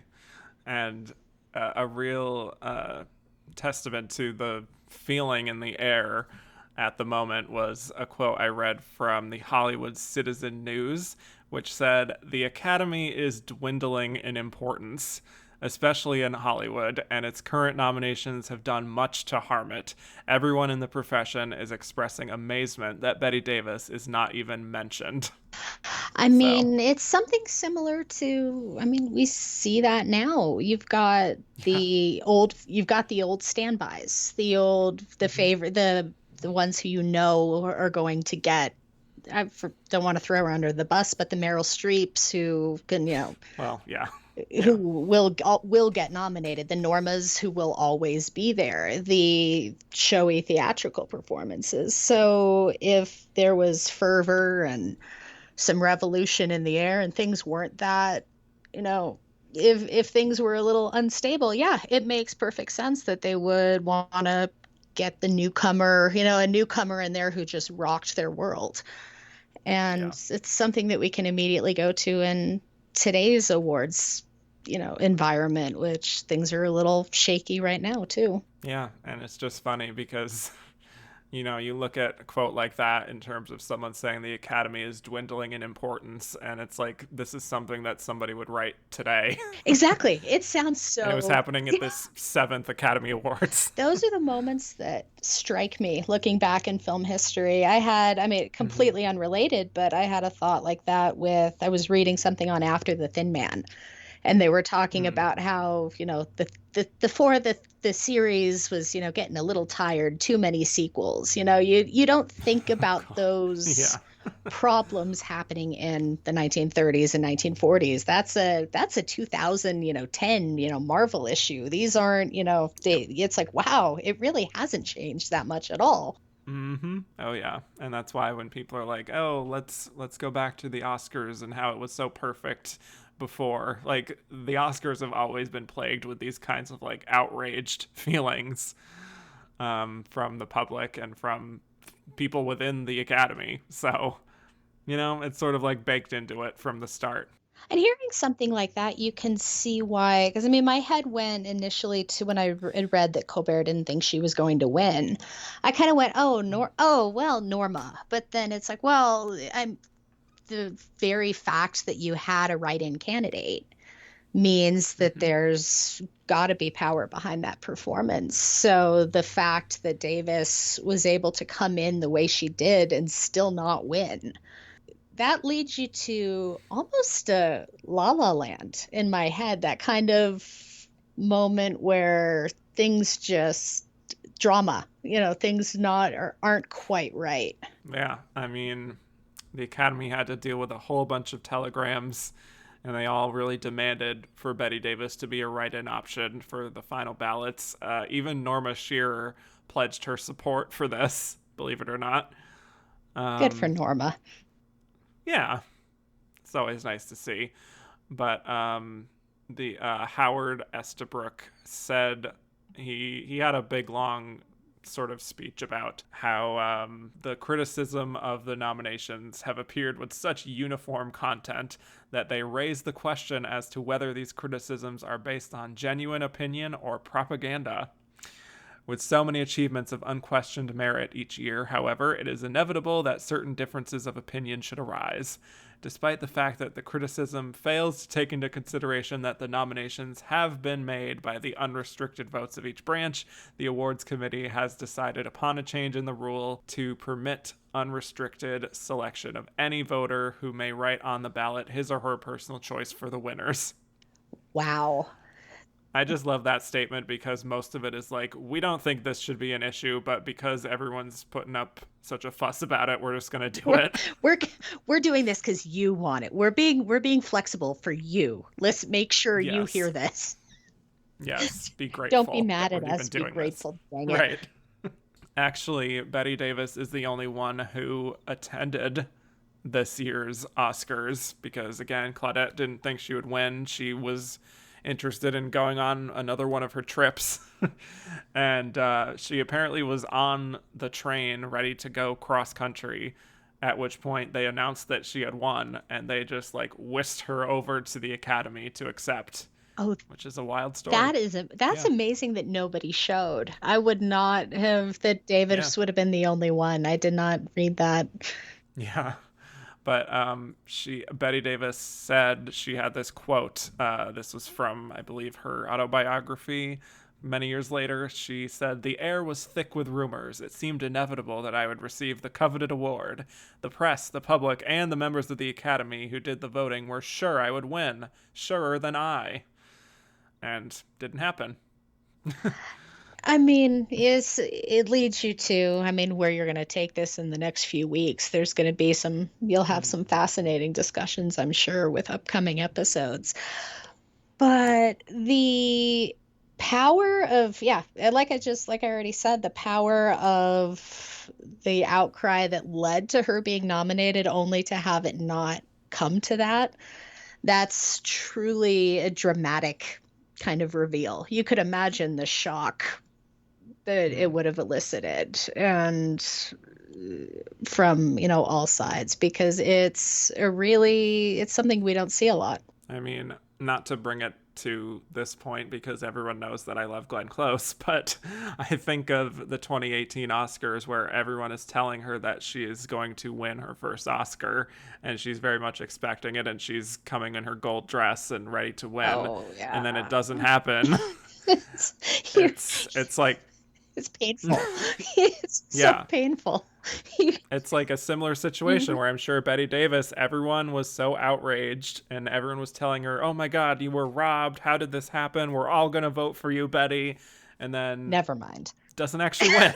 It's kind of similar. It really is. It's an exact similar situation. And it's the drama. It's just a weird situation to be in. Yeah, it's incredibly weird, and why we don't, because now I did read they stopped doing write-ins after this year, right? Right. Probably for the best, I would say, personally. The sanity of the poor nominees. Right. But also Betty claimed that Jack Warner had advised his people in the Academy to vote for anyone except for her because she took on this role. So I don't know how true that is, but wouldn't surprise me. Thinking of Jack Warner and that, I would not surprise me at all, especially with the performance, because they made no secret of their feelings for each other, and she was not the easiest one to deal with, so I could totally see him fighting fire with fire. Right. But let's talk about why Claudette Colbert won. I think she has a number of positive factors in her favor. Obviously, she was in the film of the moment that they obviously loved. Mm-hmm. She was also in 3 films that were nominated for Best Picture, with this and Imitation of Life and Cleopatra, where she just totally got to explore even more of her range, and she was a bankable star. I did not realize how dynamic of a year she had, because I did not know that until I was looking and preparing for this. I had noticed Imitation of Life and Cleopatra, because those are the 3 films I really think of her as. So it was like, oh, well, this is her kind of growth year. I mean, she had those few films before, but nothing quite jumped out to me like these 3 did. And having these 3 all at once, it's like, darn, that's impressive. Yeah. And believe it or not, I read this. I'm pretty sure, I didn't fully fact check this, but she is the only actress to appear in 3 Best Picture nominees in the same year in Academy history. Still, I would be inclined to believe that. I couldn't think. That's quite the feat. I know. So, I mean, at that rate, I would be like, maybe I do have a shot. Maybe I should attend.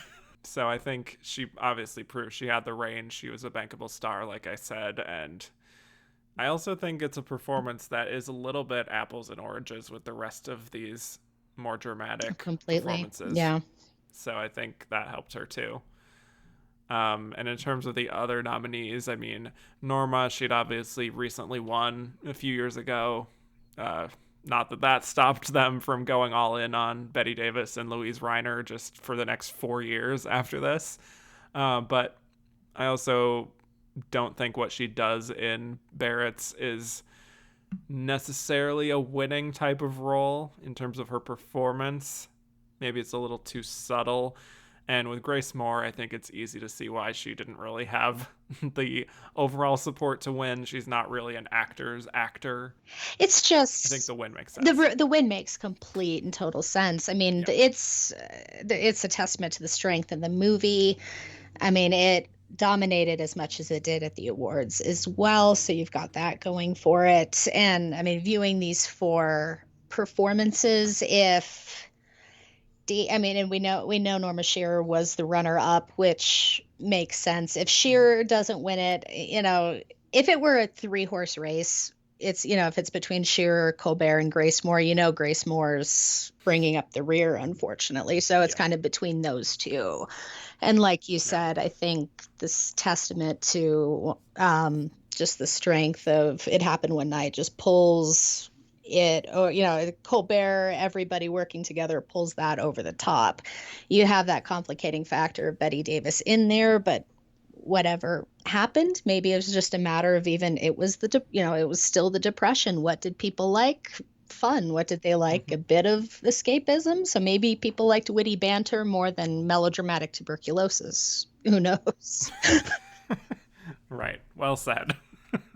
And maybe that's a character that turned off some men in the Academy. True. That's also, that is a very good point. You've got a heavily male voting base. Will they vote for the shrewish, psycho? Who knows?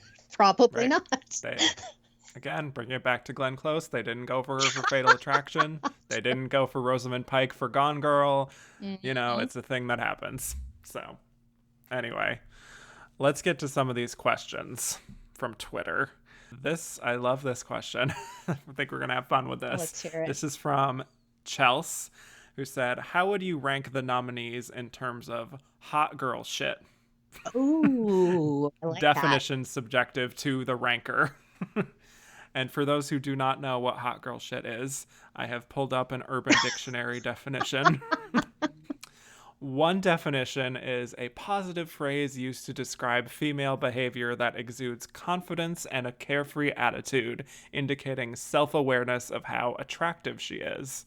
Or 2, it's also used to describe the negative side of the carefree hot girl's attitude, often behaviors that would be considered socially unacceptable for most people that hot girls get away with because people are drawn to them regardless. So that is what hot girl shit is for those who do not know. Kim, what do you think? How would you rank these in terms of hot girl shit? This is a great question. Okay, hot girl shit. To me, Bette Davis has to come in number 1 in both of these connotations. Just if you're reading positive or negative, it's Bette Davis number 1, and then I'm going to say Claudette Colbert number 2, Grace Moore number 3, and then Norma number 4. Wow. Sorry, Norma. No hot girl shit for Norma. Yeah. Well, I'm going to say that it's a little bit closer that Claudette Colbert I might put number 1 because, she did flash her leg. True. In the middle of the road. That's a hot girl shit right there. But truly, you're right that Bette Davis probably exudes both of these things very well. So she probably is number 1. And Grace Moore, she tries. She certainly puts herself out there and is confident in her singing abilities. That's hot girl shit to me.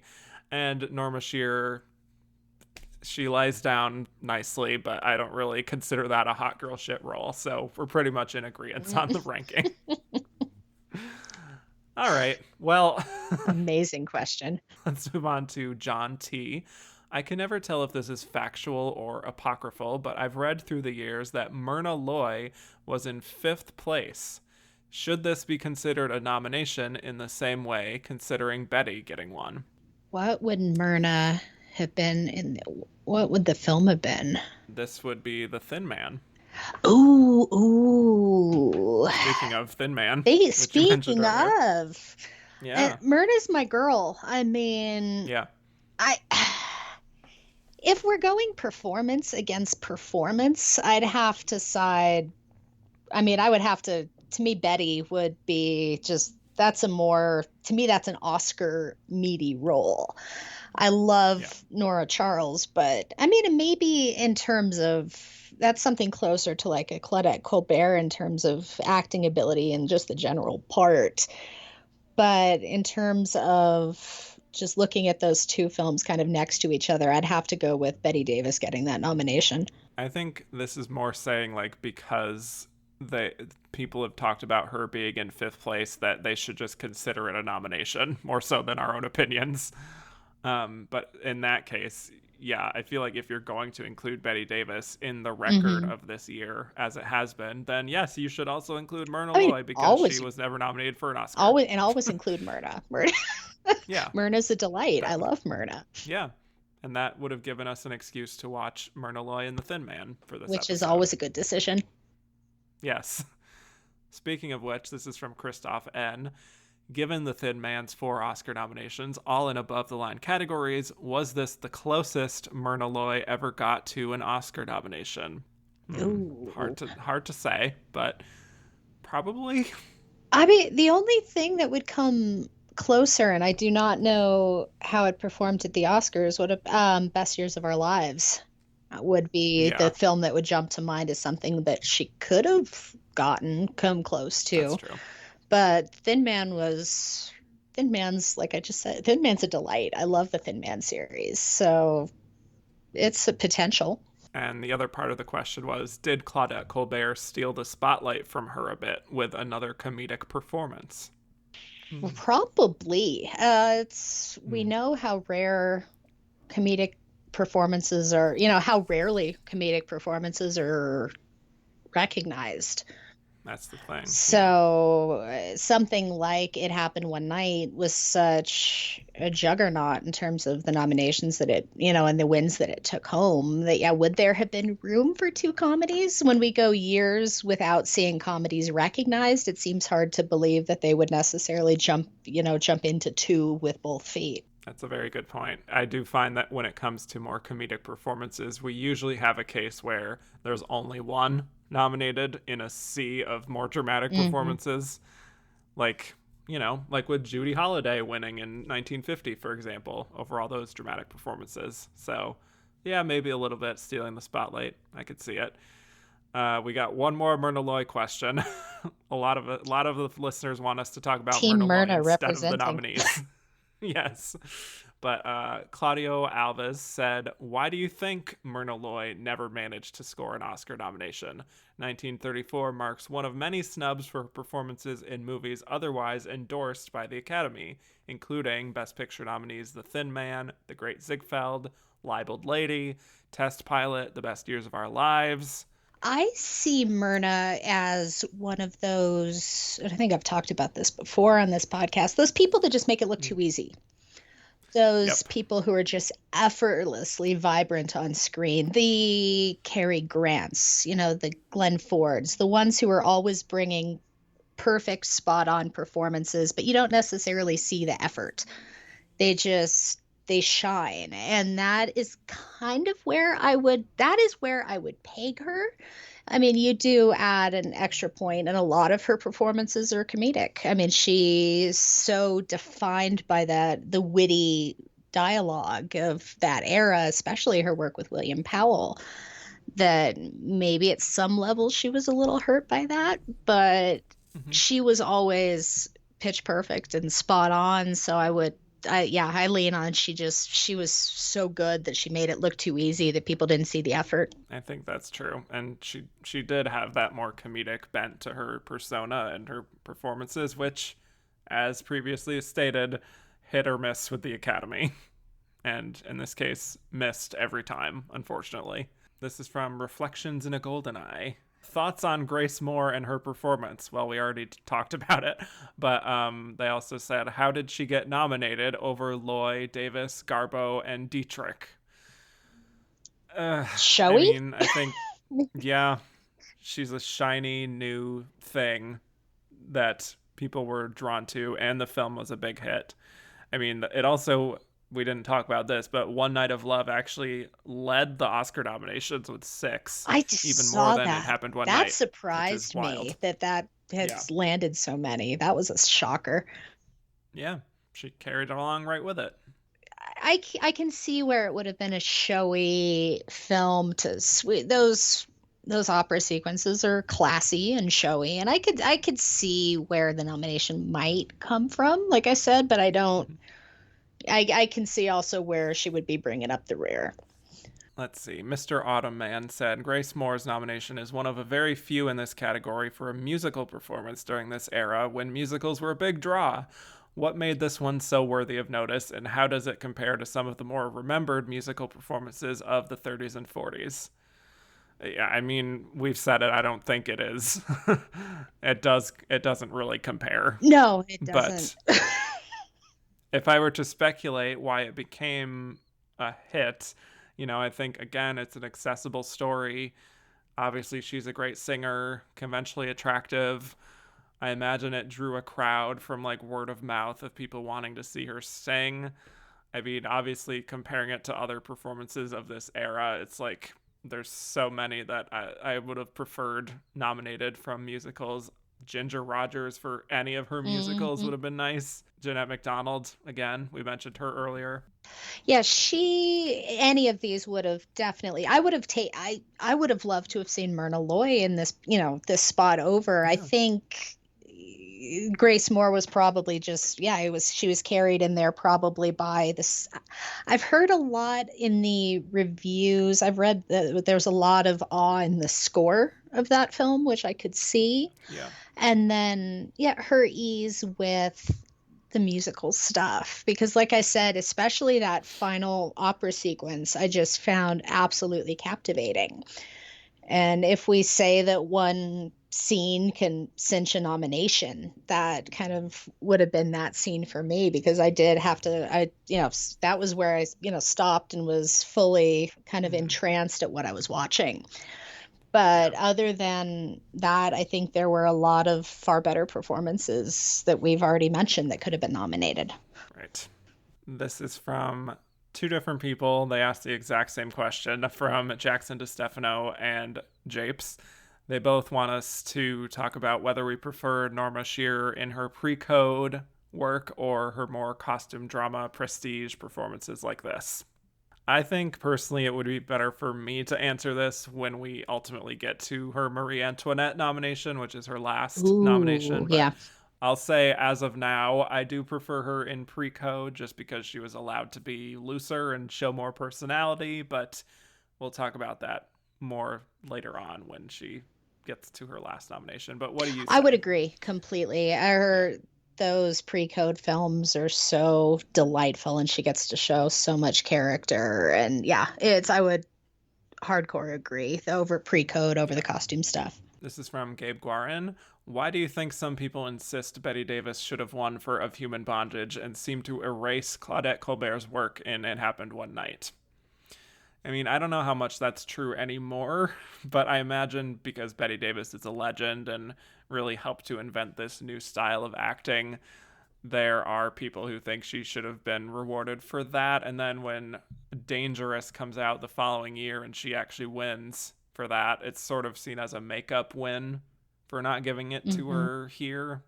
So that would maybe explain that. Yeah, and then you've also have the prejudice against comedy too. You can see a sort of stuffier audience going, well, no, Of Human Bondage definitely deserved it. And you've got the sense that there was clearly a popular sway in favor of Davis as well. This is from KFlea208. Should the Oscars bring back the write-in vote?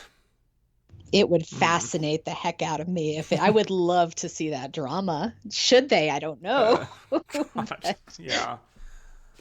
I'm going to take a firm stance and say no. Unless there's like evidence of corruption or something like that, I really think that the Academy should have to defend the choices they make. Like, I mean, if this happened, we'd probably have Ben Affleck being the write-in vote for Best Director for Argo in 2012 when he shockingly got snubbed, and then he would have won. But he still didn't get that initial nomination. I don't really like that. So oh no, that's the logical answer. It's just the person who seeks chaos within me going, ooh. Right, that's true. Okay, fair enough. So that's like the angel and the devil right there.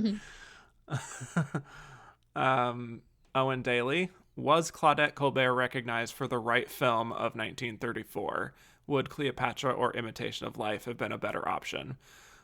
She was recognized for The Right Film, I I would think. agree. Not only in terms of quality, but in terms of iconography and endurance in film. So, yeah.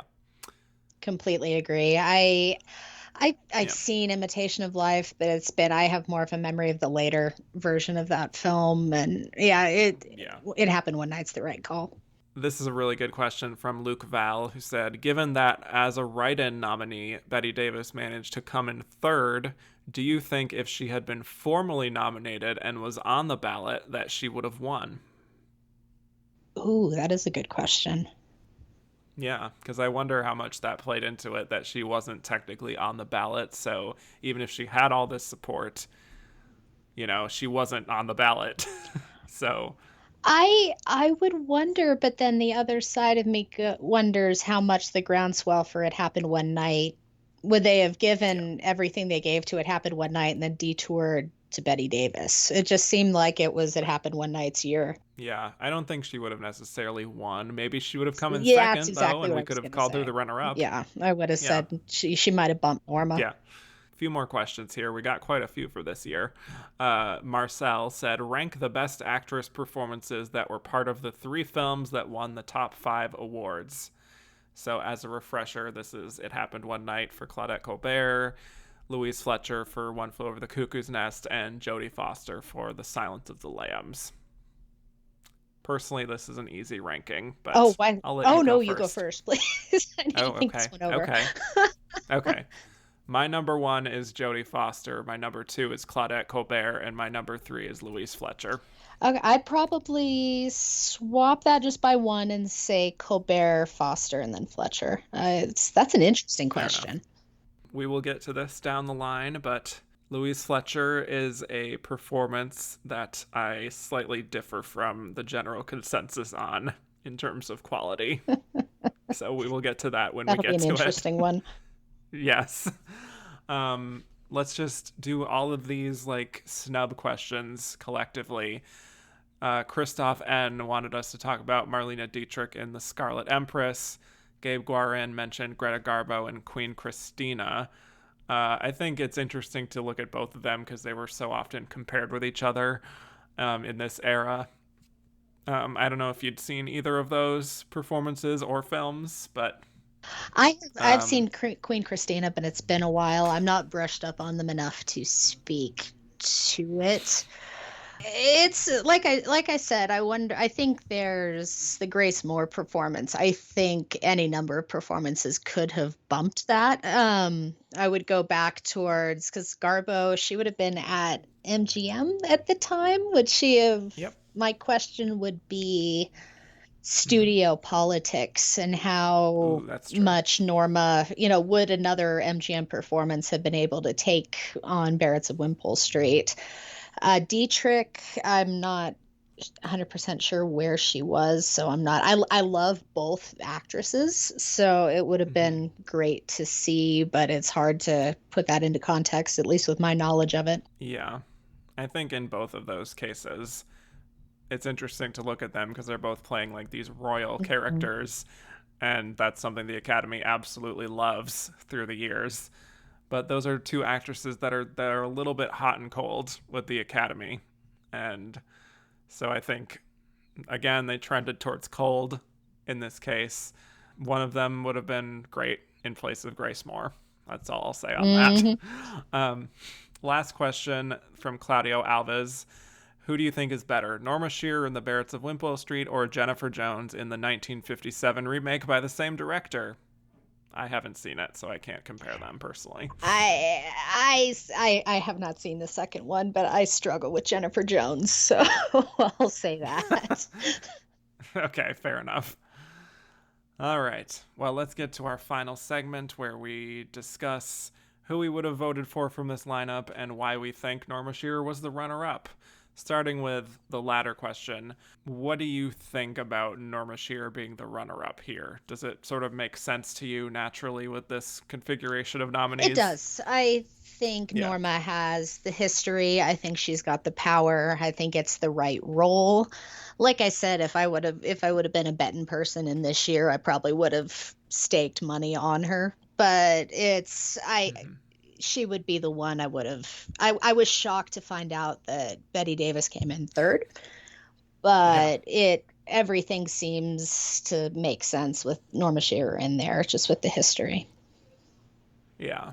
And I also think for people who didn't want to give it to a lighter performance, quote unquote, lighter performance like Hmm. Claudette Colbert, Norma Shearer was giving the more dramatic performance between the initial three nominees, at least. It's the And traditional old favorite role, yeah. right, exactly. And obviously, she'd worked with so many people at this point in the industry, and they loved the film well enough that it would also be the Best Picture runner-up.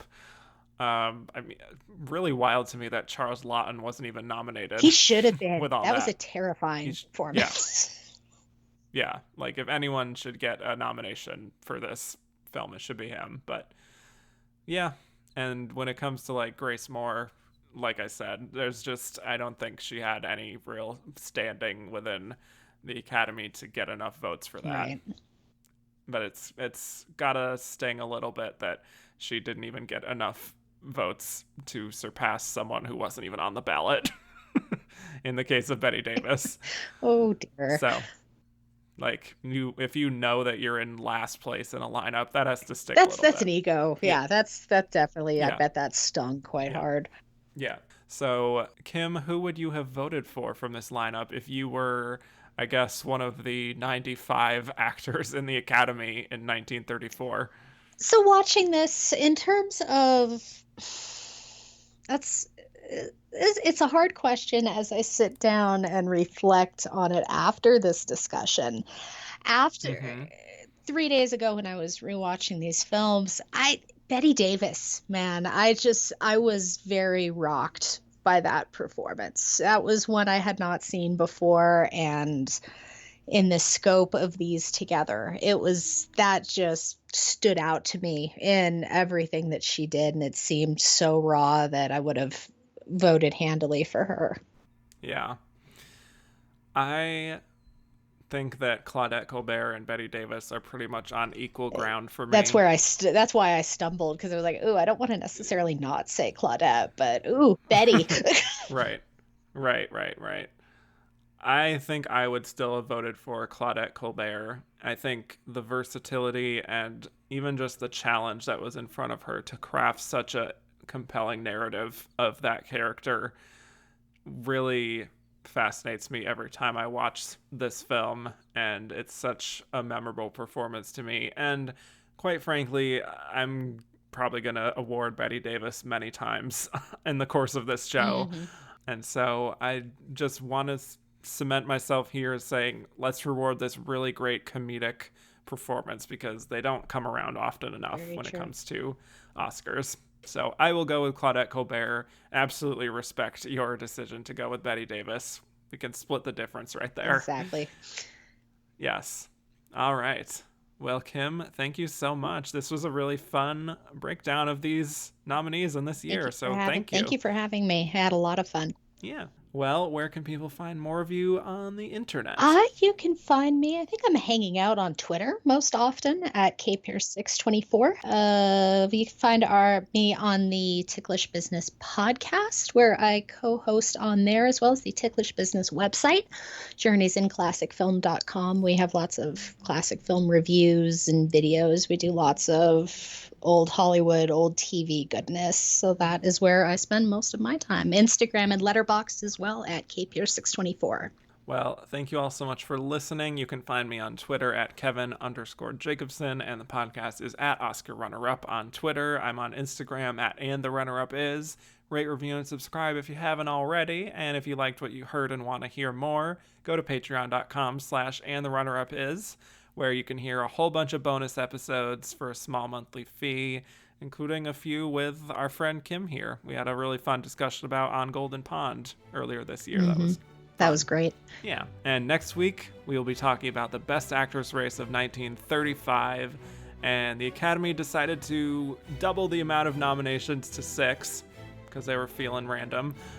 So the nominees were Elizabeth Bergner for Escape Me Never, Claudette Colbert, already nominated again for Private Worlds, Bette Davis for Dangerous, Katharine Hepburn for Alice Adams, Miriam Hopkins for Becky Sharp, and Merle Oberon for The Dark Angel, with Bette Davis for Dangerous being the winner. So that's what to watch before next week. Thanks again, Kim. And with that, I will bid you all adieu.